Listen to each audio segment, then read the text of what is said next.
Hi, Velovlogger here again. I have figured out a few new modifications on the WAW, so I thought I'd share it with you. Some people are asking about how wide I am. I'm 42 reg, so about, I think that means 42 inches across shoulder width. So I'm fairly broad shoulder. I'm not a narrow individual by any means, and I have about ½ inch of play on each side.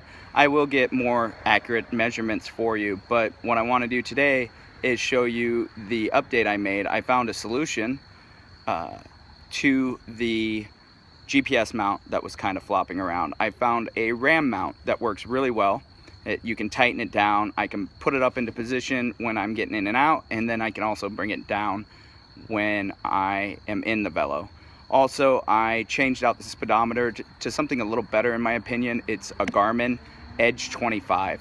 It's worked really well so far. I'll do a full review on that when I spend some more time with it. I've only used it for a couple days now, so I want to give it a legitimate amount of time before I talk about it on here. So let's show you what the RAM mount looks like. So looking into the Velo, it's tucked up in the exact spot. I did have to drill a couple holes here, one here to hold it in the ball socket on the underside. So let's see if I can show you that.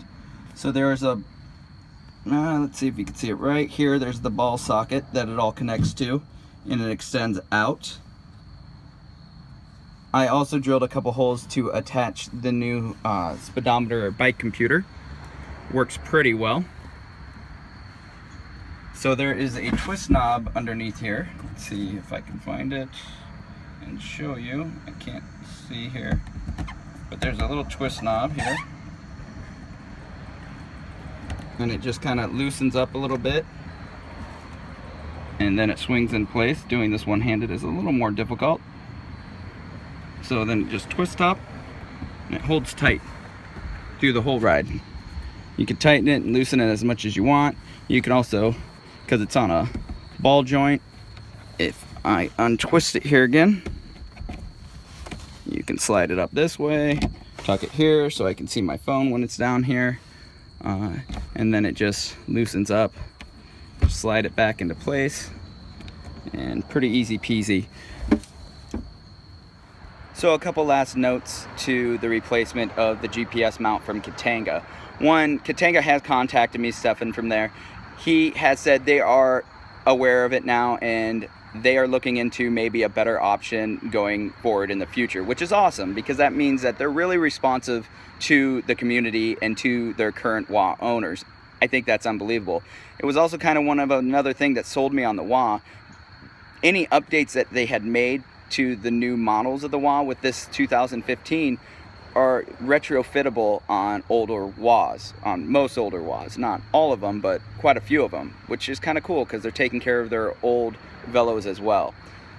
With that said, I want to thank Devin Skelton for telling me about the RAM mount to use. I really appreciate it. He was a wealth of knowledge. He was a fellow WAW writer. He had posted this RAM mount information. I found it on the Facebook WAW page. Other than that, I was able to reuse the metal pole that originally connected to the arm of the GPS mount that Katanga sent.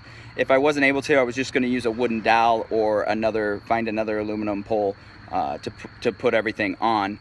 I was going to cut it a little longer than this one is because I would like to eventually, instead of using this tiny Garmin computer, get one of the more upgraded larger screens. Not because I don't like the size of the screen. I think the size of the screen is perfect. It fits perfectly where the old speedometer bike computer fit.